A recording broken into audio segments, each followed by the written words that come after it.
My parents put my brother's birthday before me in the ICU.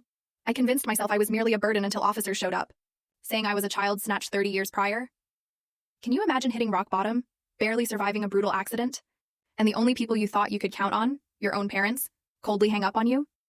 It felt like the ultimate betrayal. But trust me, that was just the beginning.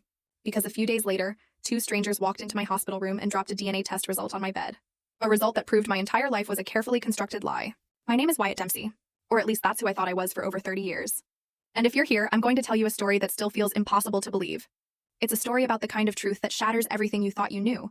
But also, sometimes, the worst things happen not to destroy you, but to force you to face that truth, no matter how painful.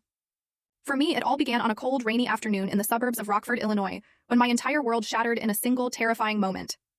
I lived in a tiny, rundown apartment in South Rockford. You know the type: faded red brick buildings, streets riddled with potholes. My place was nothing special, just a cramped living room, a greasy kitchen corner, and a single bed crammed against a window looking out at the highway. Every morning, I'd wake up at 5, pull on my navy blue work coveralls, strap on a hard hat, and drive my beat-up old truck to Rockford Metal Works. My job? Running the steel press, checking components, making sure everything ran smoothly. I never complained, never caused trouble, and always stayed late.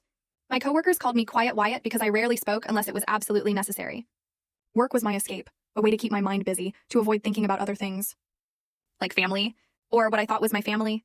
My monthly paycheck was just enough to cover rent, gas, and a few essentials. The rest? I sent it straight to my parents in Beloit, Wisconsin, a small town about an hour's drive away. My father, Carl Dempsey, was 63. A retired industrial supervisor, he lived in a tidy 2-story house with a white picket fence and a perfectly trimmed lawn. He was a rigid, cold man who always drilled into me. A man has to pull himself up. Don't expect help from anyone.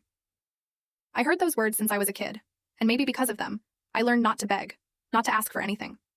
But sometimes I wondered if he ever saw me as a son, or just a debt to be paid off. My mother, Lorraine Dempsey, was 59 and ran a small home goods store. The neighbors adored her, always gushing about how kind and capable she was, how she always had a bright smile. But to me, she was an unsolvable puzzle. Whenever I visited, she'd ask a few polite questions, but her eyes always made me feel like I owed her something, like my very existence was a burden she had to bear. I didn't blame her. I just tried to do better, hoping one day she'd look at me without that unspoken weight in her gaze. Then there was Cole, my younger brother, 3 years my junior. Cole was the kind of person who just demanded attention. Tall, loud, always laughing, and full story video added in below.